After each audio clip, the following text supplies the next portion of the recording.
very happy to be here. And thank you, Martha.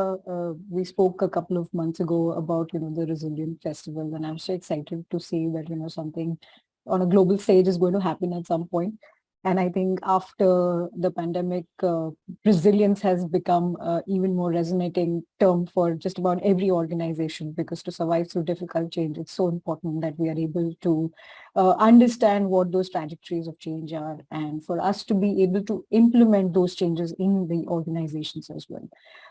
I'm going to try and be at a proper pace so that the interpreter can also follow me. I hope if I'm going too fast, please do feel free to nudge me. I want to make sure that everyone is able to capture everything that I have to say.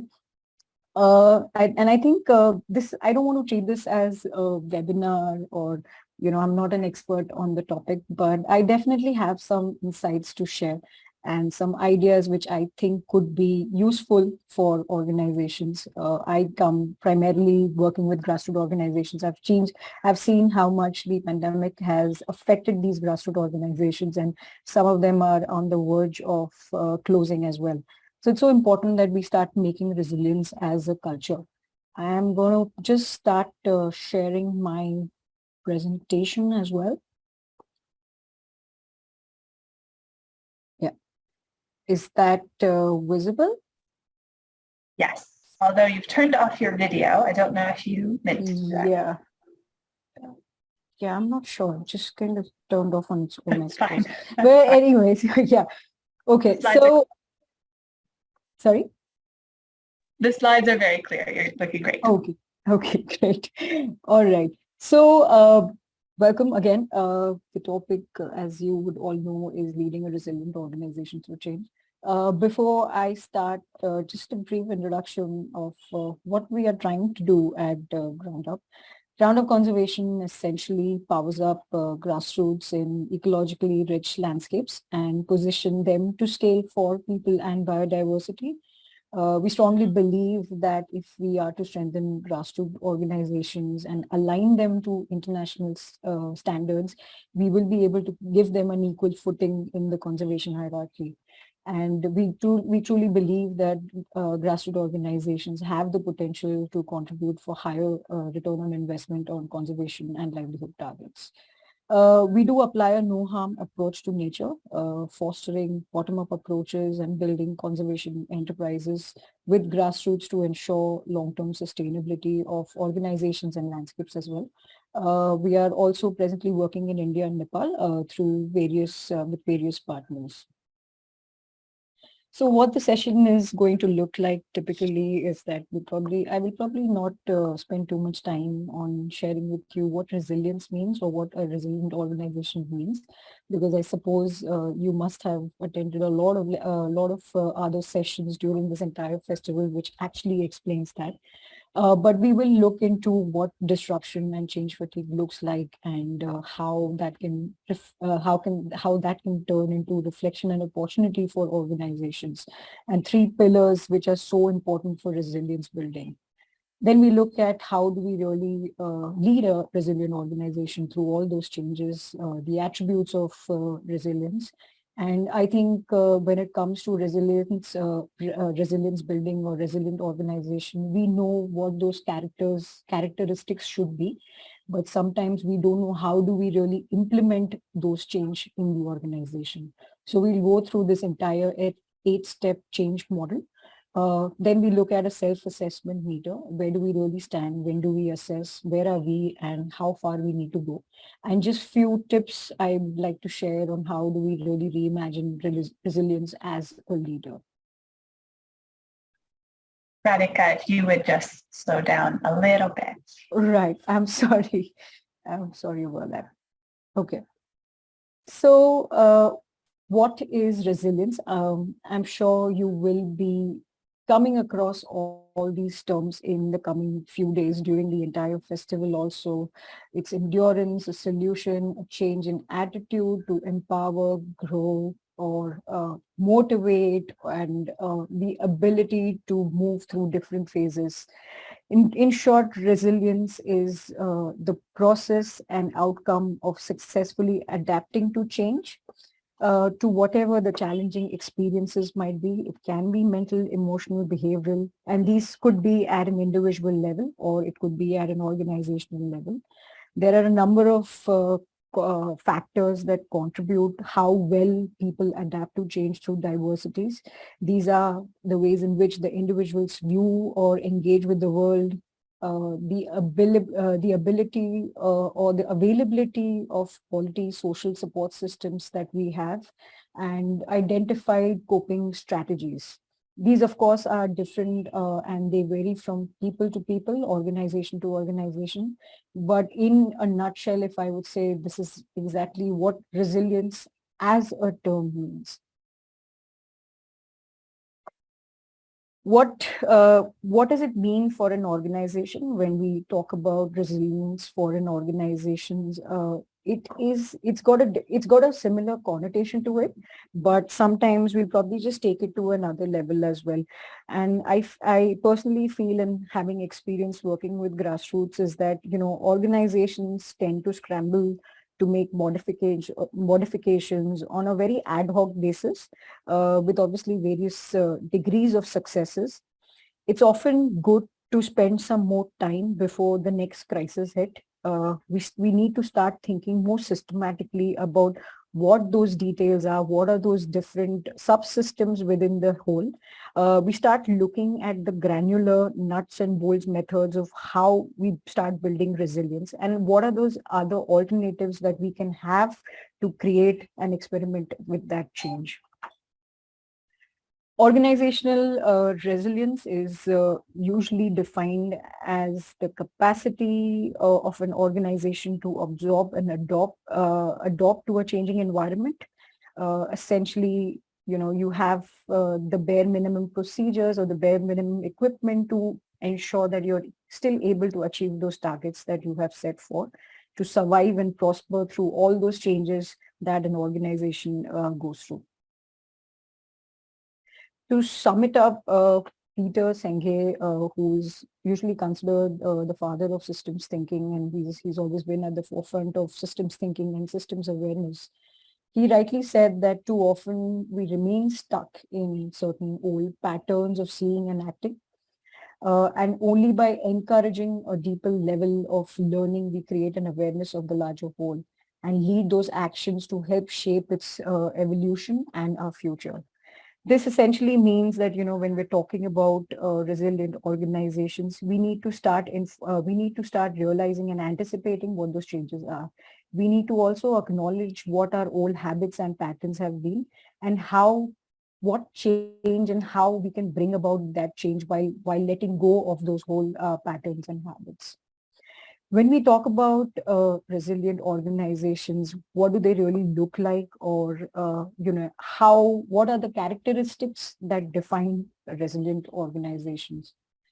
This list is not exhaustive, but there are these certain nuances that a resilient organization would have. It's that their ability to create and adapt to structures. They would have certain precise and timely decision-making processes that allow the organization to operate, whether if it's a dispersed field team or have a certain digital operating systems, but at the same time their ability to work independently within themselves as well. Resilient organizations provide security. They have the ability to continually manage and mitigate risk amidst all the transformations that are about to take place. We underestimate, the people who work with us and their emotional baggage that they often carry to the workplace as well. Resilient organizations have the ability to manage these emotional effects. We need to understand that while undergoing a transformation or a continuous change, we produce a lot of high levels of anxiety, stress, work burnout within our own teams. But for advocating organizational resilience, we tend to demonstrate our commitment to the higher leadership level, and also the philosophies and the core values that we work for, and thereby ensuring the safety and the stability of our team members. A resilient organization is also able to foster a diverse and an empowered workforce. This is essentially when you have a well-connected and collaborative and a creative workforce that works together to develop and prosper continuously throughout those challenges that the organization faces. And I think lastly, a resilient organization needs to have a continuous momentum to grow, to learn, and prosper and develop to ensure that they are more adaptable in the long run. I think the 2020 disruption has taught us about the importance of cross-strategic resiliency. Uh, Organizations need to start and having the foresight to reimagine and imagine what those uncertainties look like, and take a more proactive and a holistic approach to build resilience.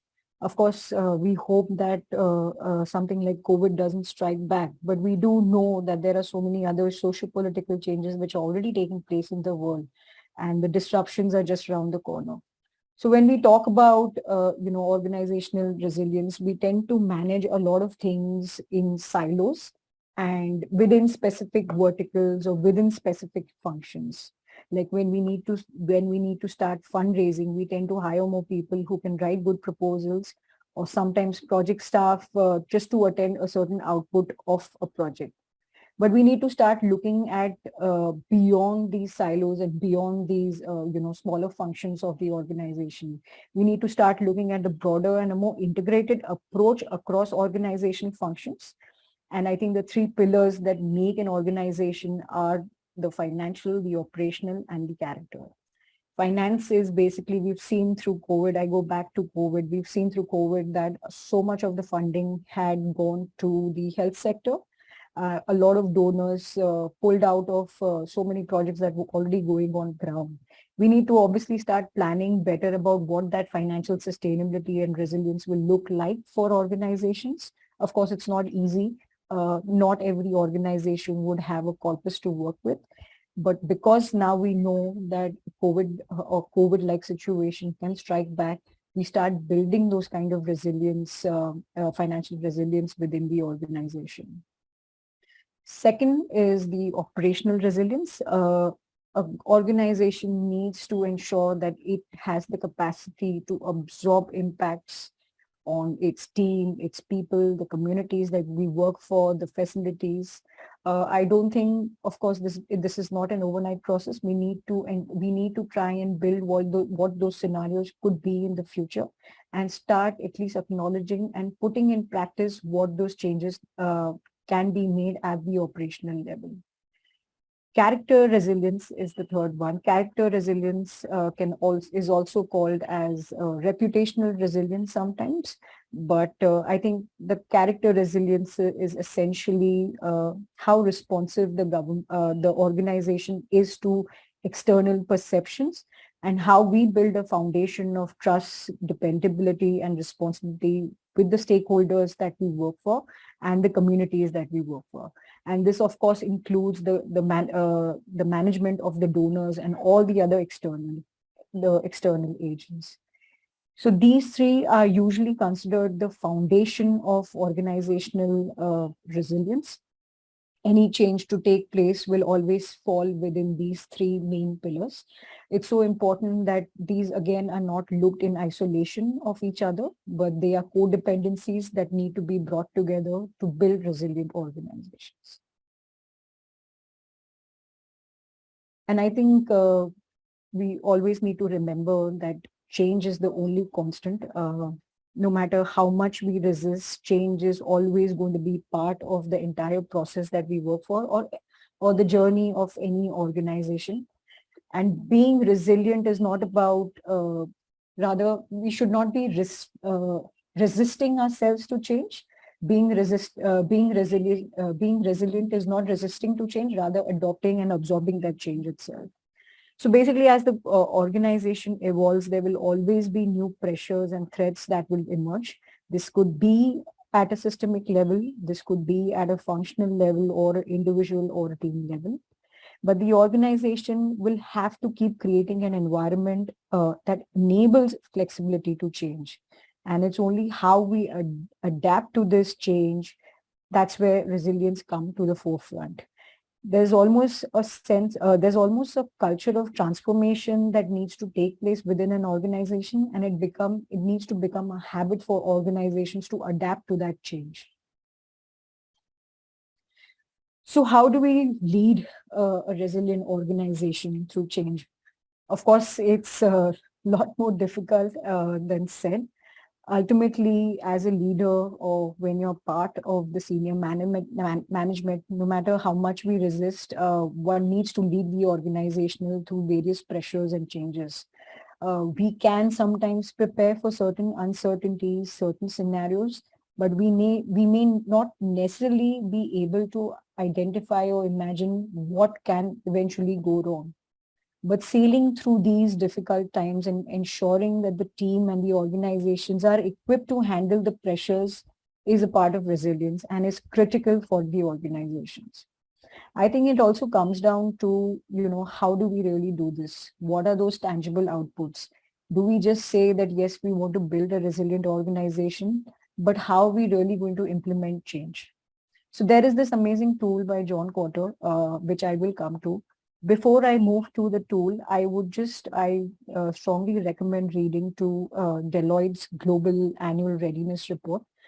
It was published last year, and it explores the concept of organizational resilience, especially in terms of big corporations and businesses. But I thoroughly feel, having read through that report, that it's something that even grassroots organizations or organizations in general can adapt as well. In the study, they've explored how companies were coping with the unexpected changes that they faced during the pandemic. And it tapped into their opinions as to what made their organization more or less be able to withstand that chaos. Of course, from the analysis, there were certain traits which were defined for resilient organizations. These include prepare, our ability to adapt quickly, our collaborations, building trust, and leading from front. But like I said, it's always how is the question. Yes, we have a blueprint for creating financial sustainability, but how am I going to make this happen in the ground level or in the organization? Or we tend to sometimes say that, yeah, we've tried to do that, but this hasn't worked. But I think I don't know if there is a toolbox for resilience, but there are certain management philosophies that can be adopted by leaders and organizations to place certain structures and realize how to make that change happen. And one such management philosophy, like I said, is the 8-step change model by John Kotter. It's a very popular management model, which is used by corporations, multinationals, and organizations across the world. It was developed by him while he was in the Harvard Business School and almost after 30, 40 years of research. Like I said, adapting to change is always at the heart of resilience. But I also go back to the statement to say that change is difficult. It can be a disruption or it can be an opportunity. It really depends on how best we are able to manage. And to be resilient, one has to implement change in more structured manner for everyone to come on board and for the teams to adjust. Sometimes we may have time, sometimes we may not have time, but ultimately for organizations to become more resilient, making change systematically is crucial and effective. And I think also as a leader, one may know many attributes of what a resilient organization looks like at various levels. But to do it practically is where the problem usually is. So this change model, I feel, is extremely helpful. And in any sense of change that needs to be implemented in the organization, this is a very good tool to use. So we'll go through the steps one by one. Any questions so far?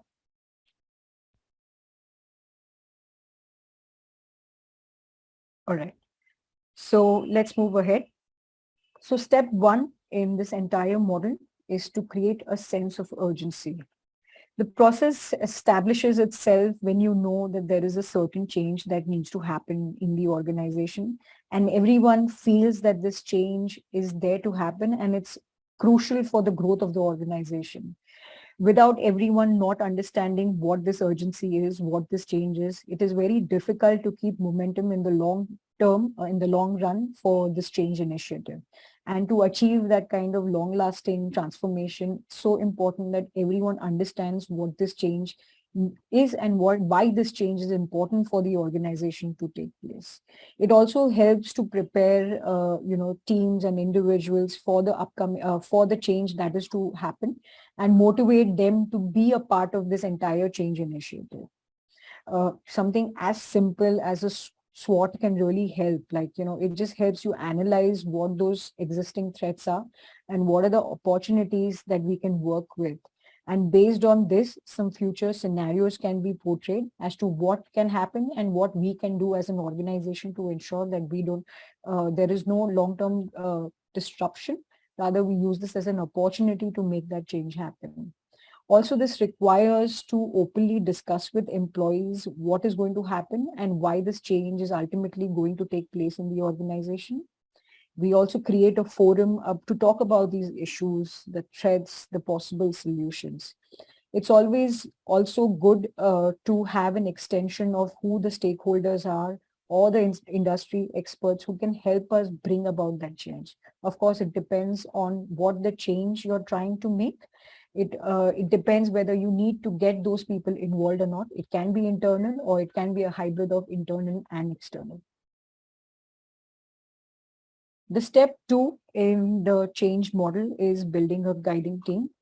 Once you have created the sense of urgency and the change initiative that is required, you identify few people from within the organization with the right skills, qualifications, connections, and who have a certain power and influence throughout the entire team processes, and of course in the management processes as well. The size of the team can, of course, vary depending on the nature of the proposed change. It can be 3 or 4 people, or it can be 10 people, but it all depends on what is that change that is being proposed in the organization. So once this team is assembled, it's so important that there is focus on setting what those clear goals are and developing an environment of trust and commitment. This team effectively is going to carry this entire change initiative through the organization, and they themselves need to have a shared understanding of what that change is. It's so important that they also understand what is the purpose of the entire team, and then there is trust between its members as well. What are those objectives and goals that everyone is trying to work towards? Also, it's so important that the roles and responsibilities of each of these members within the team are identified, so they know what is it that they are going to do in this entire change, how they are going to implement the change initiative within the organization. I think it's also important to understand the risk and the challenges these change initiatives can bring along. It is so important for this team to plan what those scenarios of conflict of interest, or what those conflicts that come in the future. And then there are some measures from within the organization itself to ensure that the processes are clear, to ensure that everyone all the conflicts are also resolved amicably.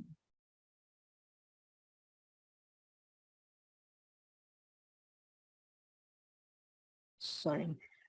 The third step in this change model is to form the strategic vision and initiatives. It's so important that we know what that end goal is. Our ability to envision and articulate and express what that vision of change is going to be will help it achieve it more clearly. It also helps create a picture of what the organization is going to look like once that change is implemented.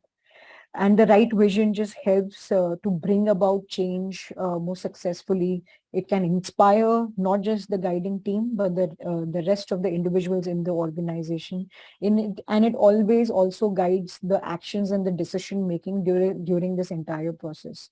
Of course, the goal needs to have clear and very realistic targets, which can be measured easily as well. And it needs to appeal to the larger interest of the stakeholders from within the organization. And of course, it needs to be in connection, aligned with the core philosophy of what the organization is. And I think to set a very clear and appealing vision, apart from it being aligned with the core philosophies of the organization, it needs to also accept the ideas of everyone who's working in the organization, to make sure that we are able to communicate this effectively with everyone. It needs to have a certain backing of a data or forecast or certain trends. And of course, when it comes to what that vision initiative is going to be or what that action plan is going to be, it's so important that we should be able to explain that in less than 5 minutes or less. Not too overcomplicated, but just keep it short and very simple. The next step in the change model is communicating the change vision. In this step, the focus is heavily on communicating the vision, the strategies, in a way that it encourages the rest of the organization to accept and support that change initiative.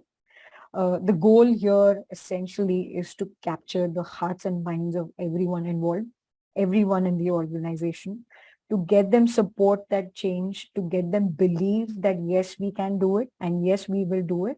And this is going to result in positive benefits for across the organization, the communities we work for, and of course themselves. And to do this effectively, of course, communicating change and strategies as frequently as possible. Sometimes we tend to forget what we work for, what we are working for, or what we are working towards. But communicating the vision and strategies as frequently as possible, incorporating that into daily decision making, problem solving, and actions is when the change is really going to come alive.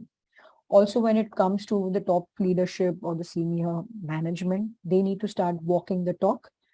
They are the people who demonstrate the change that needs to be made, and they are the people where the rest of the team is going to look towards them, whether they are accepting that change or not. It's always also very useful to encourage feedback from the rest of the team to address their anxieties, problems, or angers, and the concerns should be shared more openly and transparently. It's so important that we don't keep aside what those anxiety or those concerns could be, because they can be a barrier in the future. Make sure that everyone is on board. There is no confusion about where we are trying to go, and then there is no doubt in anyone's mind as to where we need to reach. And more than anything else, it's so important that we start making use of all the organization communication channels. Of course, if it's a small organization, it's a different thing. But if we are a large organization spread across countries, it's so important that this entire change initiative is communicated thoroughly to each and every member of the organization. Fifth is enabling action by removing barriers. Of course, we are all part of processes, procedures, structures, policies, and we do know they can hamper long-term change. They also, unfortunately, often come across as barriers and hurdles for our own internal change. But it's so important that these are also addressed while we are making the change initiative. Barriers can be in form of insufficient processes also. It can be resistance to change by the teams themselves. But it's so important that we have certain decentralizing mechanisms to help address all those issues. Everything which does not feed into the larger goal of the change initiative is a hurdle, and it needs to be addressed there and there. We also start recognizing, if there are any gaps within the operational or the capacities of the teams itself. We ensure that they are coached or mentored or trained in certain processes, which is going to help lead that change happen. Just during this pandemic, while we were working with one of the organizations, there were a lot of senior members in the team who were struggling with this whole idea of online work or struggling with certain softwares. but it was so important that we were able to reach out to them to ensure that they were able to implement these, they were able to accept these changes that were forced upon actually on the entire world. And they were also able to truly appreciate and acknowledge that while this is happening, the work is also going on, but it is going to be online. I wouldn't say it was a hurdle, but there was certain resistance to change, and that had to be addressed thoroughly to ensure that everyone is on board and everyone eventually gets online to work. The sixth step in the change model is to generate short-term wins. I go back to the old adage, Rome was not built in a day. Implementing change or building resilience or for transformation to take place, it's a long drawn process. And this entire process, it's so important that we start celebrating the smaller victories, which encourages the rest of the teams to adopt that long-term change that we are trying to achieve. Also, in this entire long drawn change, there will always be periods where there is a, a lull, there is a plateau of nothingness. But it's so important that to keep the momentum going, we are able to identify what those short-term goals are, and we celebrate, we reward members or teams who have been able to achieve that as well. And it's so critical that the entire change initiative or the change plan is broken down into these smaller short-term goals for us to be able to not just identify them, but also celebrate them when we get there. So the seventh step, while we've come so far to understand the urgency, build a team to help tackle and implement the change, have a clear vision of what needs to be done. We are able to communicate that thoroughly across the levels of the organization. We remove all the unnecessary hurdles and acknowledge wins all the way, but it's still not the end. We need to keep the we need to keep the momentum going. This step is all about sustaining and ensuring that that end goal, that end change is still implemented, and we work persistently towards achieving that vision. While we have the small victories, the long process is still there, and we need to ensure that we keep going and ensuring, sustaining that change. Of course, after every victory, what could possibly done is that we consolidate those gains from the quick wins, and then we continue to work towards the larger change throughout the organization. We identify and remove the unnecessary processes, the interdependencies, the hurdles, and we still continue to keep building on that change that we need to go into. And of course, continuing to communicate the vision and delivering benefits, it's you keep repeating the same processes again and again to ensure that you reach that end goal of change. And the last the last step in the process, in the 8-step model, is to nurture change and build resilience. In this step, the change leaders essentially work on nurturing this new culture which can stick around. We also look at, this includes organizational norms or certain practices or certain policies that have been changed, and they are aligned with this entire new direction that we want to implement in the organization. To be able to successfully implement change, it's so important that it's so essential that the importance of these new changes and the benefits that they bring in are discussed regularly. It's also important to identify and incorporate values that reinforce that change that we are trying to make. And also, everyone who gets hired in the team or everyone who gets promoted in the team is also aligned with that new change initiative that is being planned. And creating a rotational system or creating this entire system of training, development programs to help everyone build their skills and competencies to be relevant to those new directions and the change that we are trying to make.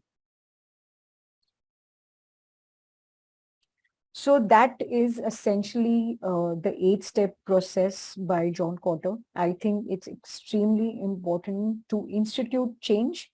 We need to have a toolkit to help us implement that change in the organization as well. But I also feel that, organizations working on climate change, on conservation, on species conservation, and so many ecological or social aspects, the purpose is what motivates us. The purpose instills the motivation and passion to move forward, to continually grow, to learn and bring about the change that we want to see in the world. But that same purpose can be a very important tool to make that change happen within the organization also. Because ultimately, whatever we do within the organization has an impact on the ecosystems or the communities we work with as well. So this purpose becomes a part of the organizational resilience building and the organizational building culture. I think this entire change model, it's not a cyclic process, but it's only through change we can build resilience in the organization as well. Of course, like I said, change is constant. New threats, new pressures are constantly arriving.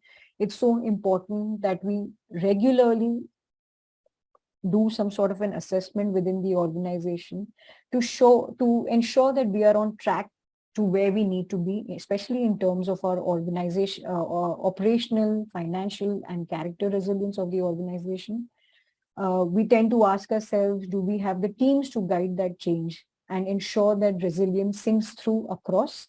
Do we have those kind of internal mechanisms which are solid and practical and available to everyone within the organization to make that change happen, to ensure that the resilience building becomes a part of our culture itself? And of course, lastly, how change has been perceived in the past? Like I said, we always tend to say that, yes, we've tried this in the future. Yes, we've tried this in the past, but somehow it has not worked. But we need to identify those areas also as to why that change was not implemented or why that change did not work. Of course, again, this is not an exhaustive list. There are so many questions that you can ask. And I go back to this simple thing of SWOT. It's such a simple and such an effective tool as to these are our strengths, these are our weaknesses, these are the opportunities that we have, and these are the threats lurking around for us. It's so important that we keep going back to this tool to reassess, realign where we are in this path of transformation.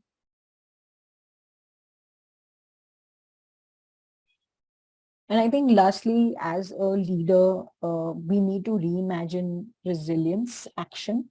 It's not something that we talk about more often in, especially in the grassroots organizations. We tend to move from project to project and not understanding that even to retain a certain level of staff, we need to have that kind of financial sustainability within the organization. We need to build in those professional systems that ensure that the operational resilience is more effective and is able to sustain itself as well. And of course, the character resilience, we come back to that. Ultimately, we are working with such a vast network of people, with communities. There are so many challenges on the ground level itself, but that trust factor is why so many of us are able to survive. So many of us are able to do the work we do in such remote locations across the world. But as a leader, these are few things that can help us to reimagine that resilience action. Like I said, SWOT is something. It's such an amazing tool. It just helps you take stock of both the threats and opportunities. It's actually two sides of the same coin sometimes, but it also helps identify and leverage the strengths we have and develop areas of develop and address those areas of weaknesses. Then is assess periodically. It's so important that we are aligned to that vision that we see for an organization. We are aligned to that purpose and the commitment that we have for the greater purpose and meaning and the meaning attached to it. It's so important that we push strategically towards problem solving and decision making down. It has to be a decentralized process. It cannot be that the top management decides something and then it takes it down to different levels. It is a collaborative and a democratic process, and it needs to be treated that way. It's so important that we hire people with the right mindsets, the right attitudes and skill sets as well to ensure that it actually builds into this entire long-term process of resilience building for the organization. Training and staff capacity development is so crucial, especially with the infusion of technology. It's so important that everyone is on board and we utilize technology to ensure that we are able to also, train our staff to build that kind of resilience that we want to see in the organization and for that change to happen. Like a webinar like this, I can't even imagine something like this happening previously. Even if it was happening, it was very sporadic. But now there is so much knowledge that is being shared online from across the world, and this is something that we need to start using. Instituting pause. It's amazing what a pause can do to the organization. An entire year of work, an entire change action plan, so many reflections, so many introspection can actually help during this pause. Pause is also very important to, ensure that we are able to sort of learn out of these processes. We tend to sometimes implement change and not learn what were those pitfalls, what were the strengths, what worked, what did not work. A pause is specifically for that. Then is to eliminate silos. Of course, in conservation, we keep talking about how we've been working in silos when it comes to the science, not involving communities, and then not involving so many different factors for conservation to work. I think the same is within organizations as well. We need to somehow disintegrate these silos and work together in a more collaborative way. Seek relationships with like-minded organizations. Of course, we tend to collaborate with other organizations who work in, say, climate change or conservation or on a certain species. But we need to start seeking collaborations with, organizations who are working on other social issues as well, or maybe in terms of technology, to ensure that we are able to create that entire process of change to be more effective and more visualized. And of course, prioritize. I think, again, I go back to COVID. COVID has made us realize that mental health of so many of our team is so important. If they are not okay, the organization is not going to be okay. And it's so important that we truly acknowledge that and we place that as one of the priorities to build resilience within the organization. Yeah, so of course, these three I would definitely suggest you to read. Leading Change is a book by John P. Cotter, the change model, which I've discussed throughout this presentation. I think the book was out in 95 or 96, but it's still so relevant to organizational building or change building within organizations. The Deloitte report, which I said, I think it's also a must read. It brings out the biggest CEOs, CFOs across multinational companies, but they have certain insights which I think are extremely valuable for organizations' resilience building. And of course, a lot of books by Peter Senge when he talks about systems thinking and how resilience can be placed from within systems, and to ensure that these are carved through all the different sub-processes as well. Right. Thank you so much. I hope I've been able to cover and share as many insights as possible. But I'd love to, like I said, I'm not an expert on the subject, but I'd love to know more about, the organizations that you're working with, or what your experience of resilience building has been, or any questions you have. Please feel free to shoot.